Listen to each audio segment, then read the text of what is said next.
The Honorable, the Judges of the United States Court of Appeals for the Fourth Circuit. Oyez, oyez, oyez. All persons having any manner or form of business before the Honorable United States Court of Appeals for the Fourth Circuit are admonished to draw nigh and give their attention, for the court is now sitting. God save the United States and this honorable court. Be seated, please.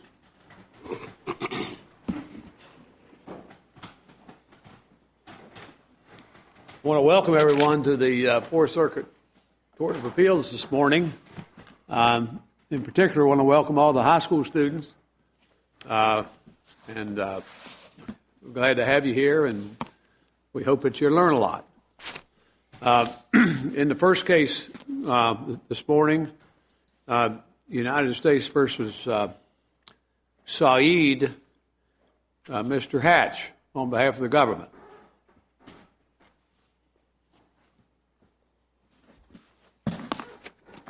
Good morning. May it please the court. Ben Hatch on behalf of the United States. I know the court is already familiar with this case, having heard the interlocutory appeal previously in the case. And since that time, the case went back down.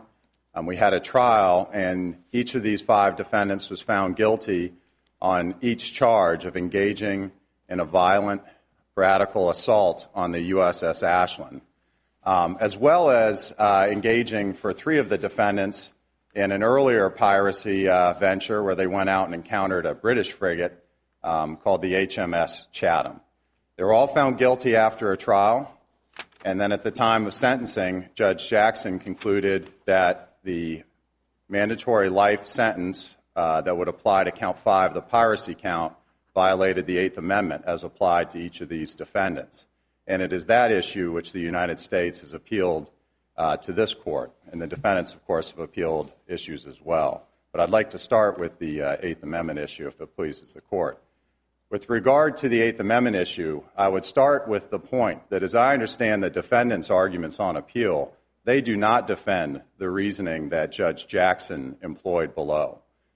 So the court has the reasoning of Judge Jackson, and I'll address that, but the court has an alternate theory that's different from Judge Jackson's reasoning that the defendants put forward today. And both of them, I would submit to you, are not based on precedent or inconsistent with the 8th Amendment analysis and inconsistent with our constitutional system, which vests in Congress the authority to assess the appropriate punishment subject only to 8th Amendment limits, which no court, I would submit, has ever suggested would foreclose the penalty Congress chose here. Beginning with Judge Jackson's analysis, I believe the 2 most salient issues that the United States would identify with Judge Jackson's analysis is that Judge Jackson, I believe, did not credit the harm that was threatened by this conduct. He did address the general issues of piracy and the general harm, and he called it a very grave offense, and we certainly agree with that. But I think it was critical to Judge Jackson's opinion that they didn't actually take over the ship and that they didn't happen to shoot anybody in their assault. And so that the harm, the worst of the harms that could have occurred did not occur, and he gave them the benefit of that in the 8th Amendment analysis. And as we've argued in the brief, I think whether this court looks to the Harmelin decision or Solem versus Helm or to its own decisions, such as the Cobbler decision, which was a very recent decision, obviously the court looks not just at what specifically happened, but what would happen based on the crime, what the defendant threatened with their conduct. If you go to Harmelin, the court didn't just say how much harm is caused if this defendant had distributed 642 grams of cocaine, and we'll only look at that harm. It looked at the general harm of the nature of drug dealing, and it looked at the harm that was threatened, but not just by that defendant's possession, but by the likely distribution. Well, did you say we have to assume maybe this was a merchant ship that wouldn't have been able to defend itself? I think that's what the defendants were trying for. I don't think anybody would argue to this court that they wanted to attack a Navy ship. That was a mistake on their part, and that what they wanted to attack was a defenseless merchant ship. Exactly, Your Honor. And I would say that there was significant harm threatened to the Navy ship. The AK-47 is a notoriously imprecise weapon, and I would submit to you that shooting it from a small skiff on a bumping ocean at high speed is a very dangerous thing to do. And so there was a real harm that was threatened to those sailors, but certainly had it been a merchant ship, which likely would have been taken by their attack, taken back to Somalia, held. Many people on that merchant ship would have been held for months, sometimes years, under very difficult conditions. Obviously, the court, I'm sure, is aware of some of the issues Somalia has faced and don't have, unfortunately, are medical facilities, certainly not bestowed by the pirates when they're holding you at hostage. So it's a very grave harm that's threatened. And as we put in the record, terrible things have happened to hostages during their periods being held by the pirates. And that's exactly what these defendants set out to do. And I think that when you look to the culpability, it's one thing I think everyone appreciates. Certainly, how old is this mandatory life provision? The mandatory life provision was put in place in the early 20th century. The original penalty was mandatory death, and that was essentially, whether it was in 1790 when Congress passed the first piracy prohibitions not identical to this, or 1819 when it passed the precursor to this, Congress applied mandatory death sentences to all those offenses. Did they hang people back then? Is that when they started it? Was that how they did it, or do you know? Well, I certainly, I don't know. The only case I believe of a piracy conviction under this offense was the Smith case, and I don't know how they disposed of that. I do know that prior to our constitutional system, they did hang the pirates involved with Blackbeard and down in the Williamsburg area. So that was the method, I believe, at that time. It was in 1909 that they changed from death penalty. That's correct, Your Honor. To life in prison. Mandatory life. And they applied that not just to Section 1651, but to the various offenses that had previously had the mandatory. Judge Jackson gave these fellows some pretty long sentences. He did, Your Honor. He nailed them pretty good.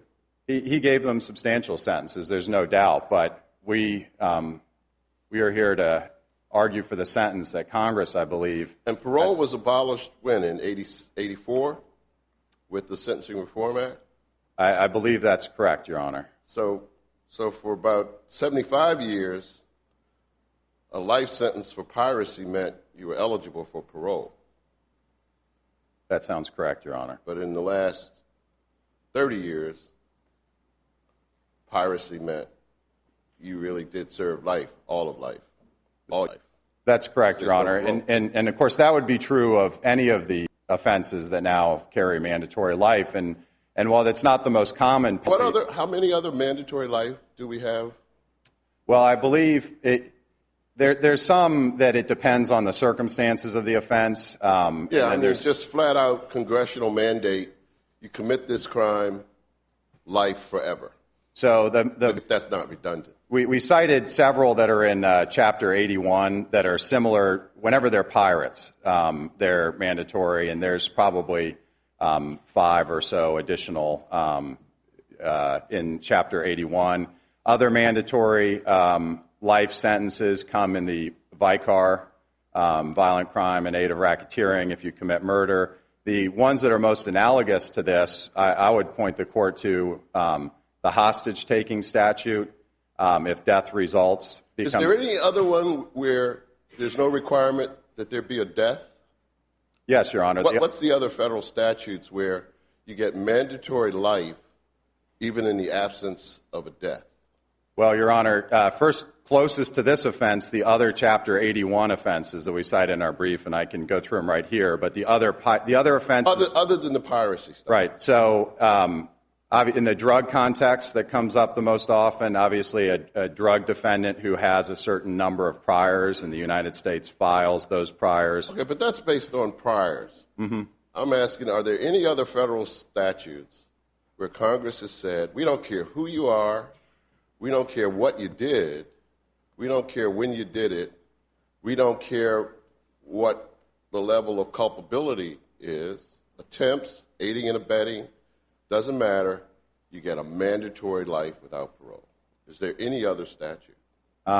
Beyond the other piracy ones, none come to mind off the top of my head. Most of them are tied to recidivism or to the death resulting. But as we said in our brief, I think this is a case where there was a death that resulted, and we didn't charge that in the charging document, but as this case comes to the court, it's the Eighth Amendment analysis. And so that's why we bring that to the court's attention, is that I do think even if the court were to say, is this on a magnitude of that nature? It is on a magnitude of that nature. Your objection is Judge Jackson sort of treated this as if it were a Category 43 offense under the advisory guidelines. I mean, that's essentially what you... I think, Judge... But, of course, it's a constitutional issue. I understand that. Right. I think Judge Jackson, he treated it as a significant offense. There's no doubt about that. But Congress has provided that there's a life punishment, and I think it's important that that be followed. And one of the reasons I would submit to Your Honor that perhaps they chose to treat the piracy offenses in that way, different from some of the other offenses where recidivism or whatnot is looked at, is that it typically, and particularly in this offense, this is a person that you've caught on the high seas. And our nation's history with piracy has been a history of fighting piracy on the other side of the world primarily, since our constitutional system. Blackbeard notwithstanding, that was before. But when Jefferson sent the Navy to fight the Barbary pirates, or today, these have been events that occurred well on the other side of the world. And if you're going to have someone that you capture there, it's obviously a huge expense. You bring them back here to the United States, they face justice. And here's a person who I think as a class is a dangerous person in Congress's eyes. And that's been our experience. They are attacking other ships on the high seas. But you all also, the government, prosecutors, have the right to, or you reserve the right, exercise the right here to exercise your discretion, and you cut one of them a break. You made him a witness.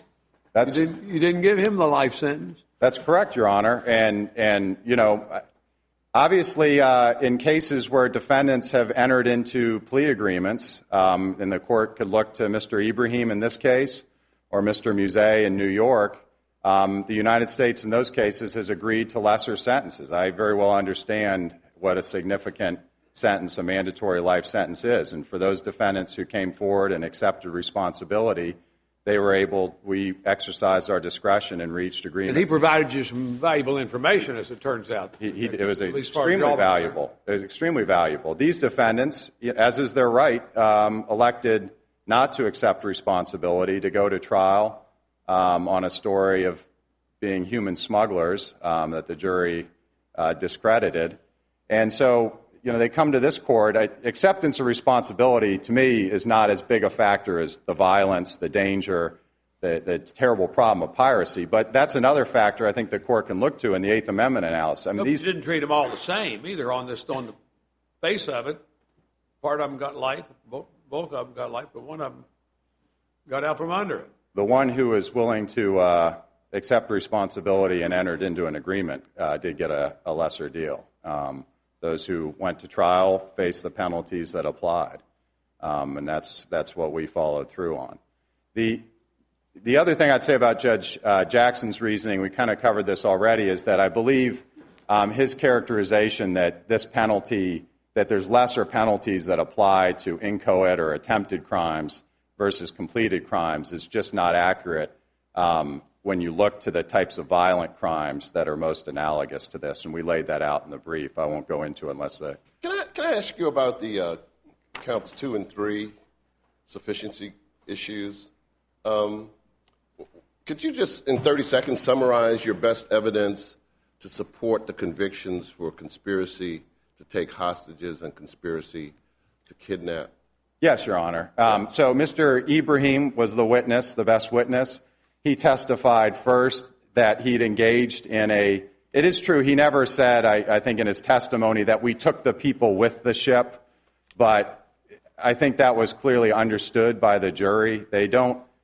they're taking a giant ship. So he said, previously I engaged in this piracy. We captured this ship called the Future and took it back, and ransom was paid for it. But how does that prove that these defendants had the specific intent to do that? Right. In this instance, on the basis of the evidence in this record. Right. So there's no allegations that these other defendants participated in that. But he had described, I tee that up because he described what the piracy is that he's talking about, that he'd previously done. Then he fast forwards February 2010. I'm going out with these other men, first the 3 of the defendants and ultimately all 5 of them, and our goal is to capture a ship, to make money, to capture a ship. And so then the only question is, does that include taking the people on the ship? And as I think Judge Jackson reasoned, obviously the jury can draw the reasonable inferences, and there was no way, unless they were going to dump the entire crew of a ship in the ocean,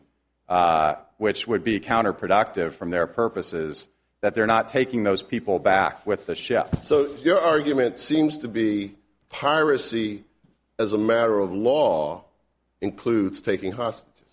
No, Your Honor, that capturing, when Mr. Ibrahim said our goal is to capture a ship to make money, which he did say several times, that is the current that is the common version. It does include hostage taking. That is their goal. It could include it. Right, but the Somali version, for example, there's Indonesian piracy that also occurs, and what's most common in that is they sneak onto your ship at night. But see, what's most common in Indonesian piracy, Brazilian piracy, Somalian piracy doesn't help me in a specific case. We have a case here today in which I have to look at the evidence and determine whether the jury could rationally conclude beyond a reasonable doubt that these defendants had the specific intent to do what your charging document says they had the specific intent to do. In other words, this isn't like a drug conspiracy where you can charge cocaine and heroin and marijuana and ecstasy, and if you prove either one of them, you're good. Here you have specific statutory provisions: conspiracy to kidnap, conspiracy to do this, conspiracy to commit piracy. And so you seem to be, I don't mean this as a criticism, but you seem to be lumping it all together and almost treating the other 2 as lesser included offenses. Well, they're overlapping, there's no doubt, as applied to this offense conduct, because what these pirates do is take the ship and the people and take it back for ransom, and that also constitutes... But the question for us is, what did they intend to do in the commission of this offense? And what evidence in the record is there that points to that intent beyond a reasonable doubt? Yes, Your Honor. The best evidence, Mr. Ibrahim testified, they all shared the same plan. So he testified to that. I was restricted a bit in conspirator communications, but so then I said, did you all agree to this? He said, yes, they all agreed on each trip. I asked them, their plan was to capture a ship for money. And so the only question is, can the jury reasonably, beyond a reasonable doubt, infer from that meant also the people on the ship, which, I'd submit the defense could have, if they thought it was unclear, asked some cross on that. I don't believe they did. I think it was very clear to the jury what their goal was in attacking a massive ship that they were trying to get. We have to look at his testimony in the light most favorable to the government and figure that out. That's right, Your Honor. And Mr. Ibrahim, Judge Jackson, in excluding some of our other evidence, which I think would have also gone to that point that Judge Davis is raising, said, one witness can be the whole case. This is the whole case. You don't need other evidence. The jury has enough to find for you based just on him. And so that's what we have, Mr. Ibrahim's testimony. And we submit it's sufficient. I see my time's more than expired. Thank you, Your Honors. Thank you very much. You deserve a few minutes. Mr. Kamens, good to have you here, sir. Good morning. May it please the Court. First, I'd like to say that we fully endorse the reasoning of the district judge in this case. The district judge made a careful and considered decision that the imposition of a mandatory life sentence on 5 people in a boat where one of them fires a handheld firearm without causing any damage or physical injury would violate the Eighth Amendment prohibition on cruel and unusual punishment. For approximately 180 years, beginning in 1825. So you're saying the government's mischaracterizing your position on appeal? I am. If you look at our red brief from pages 39 to 55, we address the basic solemn factors that the district court evaluated, and we fully endorse his reasoning. From 1825 until 2011 or 12, this conduct would have warranted a maximum punishment of 10 years. And that's because now we have an offense called piracy, which is identical in every material respect with the offense that is prescribed at 18 U.S.C. 1659, the plunder statute. And so if you look at the jury instructions in this case, it's 733 of the joint appendix for count 5, 735 of the joint appendix for the plunder statute, the elements are identical. An assault on another vessel on the high seas for personal gain. That's the plunder statute. That's now the piracy statute. And the question for this court, this panel, is whether this historical tradition of treating this offense, an assault on the high seas that does not result in the taking of any property or the seizure of any ship, whether the historical tradition means that now that we have defined piracy to encompass what was traditionally attempted piracy or a less severe offense, whether that applying the punishment of life imprisonment resulted in the death of one of your co-conspirators. The government makes much of the idea that a death... Well, it's a fact. It's a fact. It is a fact. This assault, as you call it, resulted in his death. He got blown out of the water by the United States Navy. I don't mean to diminish the fact that a man died. What we have said in our briefing, and what is very clear, is that the law is directly against what the government is arguing in terms of legal liability. They have argued that the defendants essentially caused the death because of their actions. It's a classic felony murder prosecution. It is absolutely not a classic felony murder. It absolutely is. The law is absolutely against that proposition. It absolutely is. Felony Under murder. any number of states' laws, when two guys go into a gas station to commit a robbery, and the owner of the gas station shoots one of the robbers and kills him, that's felony murder. The law is absolutely against what you just said, and it's cited in a footnote in our red brief. Where Which law are we talking about? We're talking about the definition of felony murder that is applied to the majority of states. Under which jurisdiction? Well, the majority of jurisdictions. There is one jurisdiction. I come from Maryland. Maryland. I believe we cited the Maryland law, Judge Davis, which says that the murder must have occurred from the conduct of the defendants and not a non-felon. That is, if the killing occurs because of an officer or a bystander or a victim of the offense. Cases out there that cut against you in that, but I take your point. There is a jurisdiction, and I think it's Illinois, that is the minority. But what there's a minority view, sure. But and what Lefebvre Street says is that it is well settled now that if the killing has not occurred because of what a felon does, it is not felony murder. I agree that's the more enlightened view, but it is not a unanimous view. Well, without getting into all that, he got killed as a result of what your guys did. Well, the co-conspirator was killed, and one of your fellows was maimed, got his leg blown off or something. The other basis for the ascribing liability to the defendants... They were successful in the piracy, but they got one of their fellows killed. They argue that if death results, this is essentially the same thing. The fact is there is not a federal case in which any defendant has ever received a death results element because a killing occurred because of a law enforcement officer. There's a district court case that says this. It's United States versus Nelson, 920 F Sup 825. Research finds no case under the federal murder statute or any of the several if death results statutes in which a federal court has permitted prosecution for a killing when a law enforcement officer pulled the trigger and a co-felon was the victim. There is no law that supports the government's argument with respect to death results. And Mr. Kamens, though, Judge Jackson himself said the incident was a violent act. He said that on page 11 of his memorandum opinion. And he then said there was no physical harm. But he was analyzing this in the context of still, nevertheless, it was a violent act, wasn't he? He was, and we don't dispute that the underlying conduct was violent. The question is, notwithstanding the fact that this was a violent attempt, when there is no physical harm to a victim, when there is no physical injury or property damage to any victim, is the sentence that ordinarily for 180 years applied to far different conduct, the actual seizure of a ship. Does that violate the Eighth Amendment when we apply it to conduct that is traditionally only applied to... Right. But I'm sorry, I didn't mean to interrupt. To another statute with the 10-year maximum. I'm wondering, though, did Judge Jackson kind of get off the track, though, on page 13 of his opinion, where he says that any inference that violence is dispositive in the Eighth Amendment proportionality analysis is undermined by the recent cases in the juvenile context? And it seems to me, and I'd like your take on this, it seems to me that he was trying to bolster his as-applied analysis by looking at these categorical cases, the cases where the Supreme Court had looked at the juveniles as a group.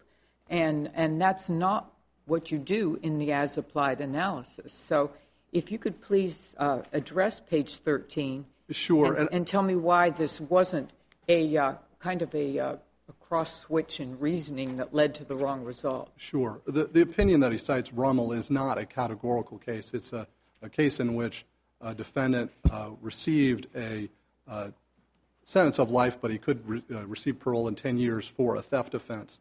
And what the court says is that, and the defendant argued in that case, hey, this offense wasn't violent.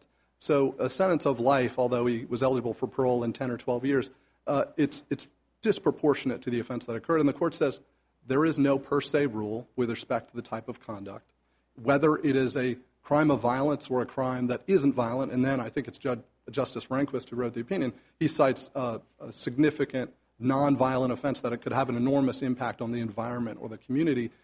What he says is that there's no basis just because of that single fact to find that the sentence is disproportionate. Right. But what about his cite to Miller as well?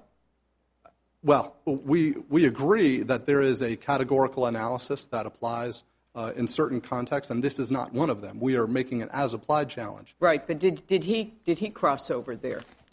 Well, that's what I'm wondering. In Miller, it is the first case in which the Supreme Court has applied the categorical analysis to a non-death penalty case. And so I don't think that this is the crux of Judge Jackson's opinion. I think what he is simply saying is that there are a variety of contexts where the Supreme Court has found in a non-capital case where the presence or absence of violence is not dispositive.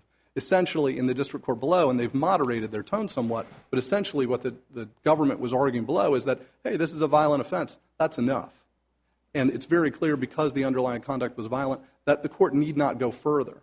And I think all that Judge Jackson is saying is, look, there are cases, non-capital cases, in which the Supreme Court has said the presence or absence of violence isn't dispositive. Right, but in the as-applied context of the Supreme Court's analysis of Eighth Amendment and inference of gross disproportionality, you don't have any cases involving violence, right? Certainly not from the Supreme Court. The government makes much of the fact that we haven't presented a case where there is a life sentence that's been overturned on a defendant who engaged in a crime of violence.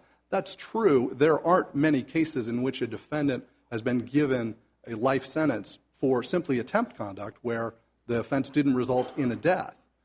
There is one case from the Fourth Circuit in which the Fourth Circuit did reverse a sentence that was where the underlying conduct was a crime of violence. It is cited in the Solemn case by the Supreme Court, and it is called Roberts versus Collins, 544 F. Circuit, F. Second, 168. In that case, the defendant was charged with assault with intent to murder, which had a 15-year maximum in Maryland. And he was also charged with the common law offense of assault, which had no maximum because it was a common law offense. The defendant pleaded guilty to the offense of assault, and the government dismissed at the plea hearing the more serious charge of assault with intent to murder. The judge in that case then imposed a sentence of 20 years for the assault, which was certainly permissible because the common law offense had no maximum. But the Fourth Circuit reversed and said, even though this was a common law offense that had no maximum, the gravity of this offense is measured by the corresponding legislative penalty imposed for the more serious offense of assault with intent to commit murder of 15 years. And they said it was impermissible because a 20-year sentence was grossly disproportionate given the way the legislature had punished this conduct with the statute, the more serious statute of assault with intent to commit murder. What was the year in which that case was decided? 1976, but it is cited in the Solemn case, and it is endorsed as an example of the type of case in which courts can evaluate the gravity of an offense. In that case, it was simply looking back the courts have always looked to other statutes to measure gravity. In the 1910 case of Weems versus United States, the court was evaluating a crime under the Philippine Code, the Philippine colony. But what they did is they looked to a federal statute, and they said this federal statute with a 2-year maximum penalty is very similar to this Philippine statute in which the defendant was given 12 years of hard labor. And they said this comparison demonstrates the character of this offense. And what we are suggesting is that the federal statute here that is most analogous to what the definition of piracy now is 18 U.S.C. 1659, the plunder statute. The elements are identical, but Congress made the punishment for plunder 10 years. And that is a very clear example of why a punishment of life for the definition of piracy, which we now understand it to be after this panel's decision, that punishment is grossly disproportionate. Essentially, they have taken the statute that is more serious, not in this case, and expanded it to encompass conduct that is less serious, what used to be considered attempted piracy. And in that circumstance, attempted piracy for this country's almost entire history has only been punished at a 10-year statutory maximum. And that's why it is very clear that a punishment of life here would be grossly disproportionate. Who wrote that Fourth Circuit case? I can't remember. I have it right here. Was it Judge Winter? It is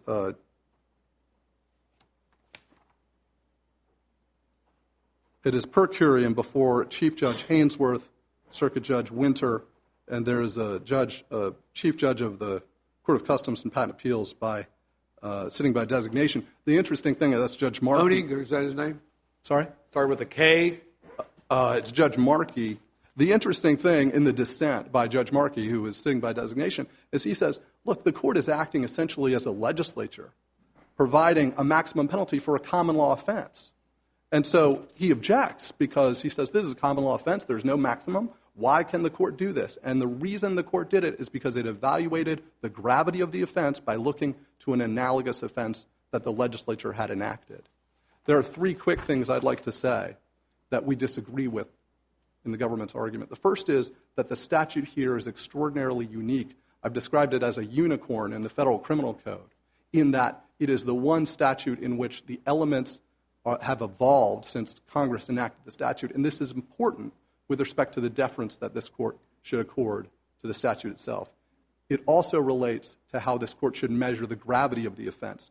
Just as in the Roberts case, when it was evaluating gravity of a common law offense in comparison to a statute that the legislature had enacted.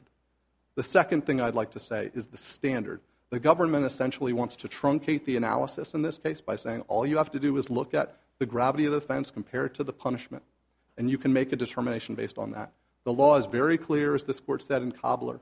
It has reaffirmed the court's ruling in Rhodes that extensive proportionality analysis is required in any case where you're challenging a life imprisonment without parole sentence. And here, once you look at the other indicia of proportionality as described in Solemn, and Solemn says none of them is dispositive. If you look at the way that that other crimes are punished for this type of conduct, either in federal courts or overseas, it is no question that this sentence is extraordinarily harsh. It is grossly disproportionate. The last thing I'd like to say is that life sentences are rarely imposed in federal court. That is very clear from the Sentencing Commission's recent publication on the imposition of life sentences. Life sentences in federal court for crimes like this are mostly imposed in drug cases, in racketeering cases, in kidnapping cases. In all of those cases, and the court said it surveyed all of the life sentences imposed in fiscal year 2013, in virtually all of those cases, a death was caused by the criminal conduct. Now again, I don't dispute that someone died in this case, but what we do dispute is that that is a basis for ascribing a harsher punishment on these defendants because that was not their intent and the death did not occur at the hands of a felon. If the court looks at all of the factors under Solemn in this case, notwithstanding the fact that this involved a crime of violence, this court has found that even defendants who engage in crimes of violence can have sentences that are grossly disproportionate. The rule from Solemn is that there is no per se rule. and that in every case the court must evaluate whether the sentence imposed is grossly disproportionate to the crime that occurred. In this case, a life sentence for these defendants means that there is no possibility for rehabilitation, that there is virtually no possibility that they will ever see anyone in their family again because they were brought here from waters off of Somalia. And that is particularly egregious in this case, given that 4 out of the 5 defendants were simply sitting on a boat, not even firing a weapon. There is no evidence in the transcript that the weapon was pointed at any human being. The co-defendant or the co-conspirator says that the intent was to fire to scare the members on the boat. In this case, the district judge is in the best position to evaluate the gravity of the offense based on the facts before him. Now, I understand that the Eighth Amendment inquiry is de novo, but the facts as found... So you're not arguing that we should give discretion on anything? Well, I think that the court must evaluate his findings of fact for clear error. And so when he evaluates the facts of the crime itself, I think the court must give deference to that and then evaluate the legal question de novo. The facts are determined by a jury verdict. We have to look at those in the light most favorable to the government. Certainly for sufficiency, we would agree with that. But with respect to the facts, that's what I thought. Well, all I'm saying with respect to the Eighth Amendment inquiry is that the court must accord due deference and only reverse for clear error on the district court's findings of fact and then evaluate the legal question de novo. If there are no other questions, I'd like to reserve the remainder of my time. Thank you. Thank you very much, sir. Mr. Hatch? Thank you, Your Honor. Picking up where Mr. Kamen's left off, there are no findings of fact by Judge Jackson. The jury issued its verdict. The facts are contained in the pre-sentence reports and Mr. Green's testimony, which we submitted at sentencing. He made no factual findings in connection with his analysis. It's de novo review. And I would point out, Mr. Kamen said no evidence that the weapon was pointed at a human being. I mean, there was testimony that the shots were hitting the ship on which there were many human beings. So, yeah, is there evidence that he was looking through a sniper scope and trying to hit someone? No, but he was spraying AK-47 fire down a ship. Was there any evidence of the number of rounds that were fired at the ship? Well, that evidence, in any violent crime case where you got people seeing things, some people saw some parts. Probably the best witness, Lance Corporal Curtis, who saw from the back going front, said there were 2 rounds of firing. He didn't count the number, but he said he essentially emptied the first clip in the gun, then loaded a second. Two groups of firing. One man shot 2 times, empties the first magazine, takes it out. He shot more than 2 times. It was firing multiple shots, automatic weapon, right? Exactly. No one was counting the shots, but there was, shooting as he went up the side of the ship. Yeah, did every shot hit the ship? Who knows? But there was testimony that it was hitting the ship. With respect to, I don't want to mischaracterize Mr. Kamen's, but I said they took a different position because Judge Jackson said substantial deference to Congress is due, but I find overcome by this, that, and the other. Mr. Kamen's on appeal says no deference to Congress because of the nature of this offense. And that, to me, is a different position. No deference to Congress. And on that position, I submit to you there is no case that would support that. It is inconsistent with our constitutional system, this court, and this court's ruling in Deary that Congress knew what it was doing when it passed this lawful statute. And so they do, I submit to you, take a separate position. But whether it's separate or not, that reasoning, I think, is dangerous and wrong. And I think under the normal Eighth Amendment analysis, for the reasons I said, this is appropriate. When you talk about comparison to other statutes, and I believe that Fourth Circuit case Mr. Kamens was talking about today, I'm not sure that they talked about that in their brief. Otherwise, I expect I would have talked about it more in ours. I guess it was cited in Solem. But so I'm a little bit limited on that case, but it clearly was a pre-Solem case, pre-Harmelin case, and so it did not have the benefit of the framework under which we're operating today, even if it was cited favorably. And it sounds like in that case the issue was there was a question about what the legislator or what the law passer would have wanted the penalty to be. And there's no doubt about that in this case. Congress has always been very clear about what penalty they want for this offense. And when you say, well, the most analogous other statute to look to is Section 1659, I would dispute that. I would suggest the most analogous offenses are the other offenses in Chapter 81 that label someone a pirate for similar types of conduct with varying elements, but similar types of conduct, and apply a life sentence. Or if you want to go outside Chapter 81, go to Section 1203, the hostage-taking statute, which does, as Judge Davis was saying, have a high degree of overlap with this version of piracy. And that, when there's death resulting, is mandatory life. When there's not death resulting, it's a maximum of life, even for conspiracies or attempts.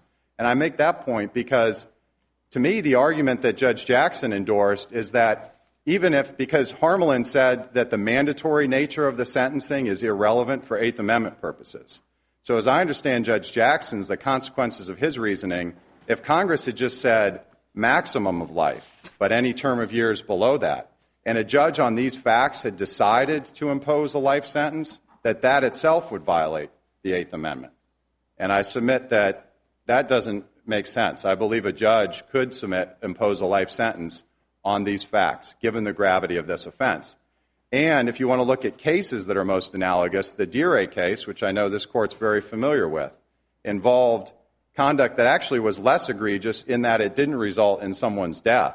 But that is the most similar case out there, and that resulted in life on piracy plus 80 years on the related gun counts. And they say very little about Dire in their pleadings, because what can they say? It's the same offense conduct by and large, and it led to life plus 80-year penalty.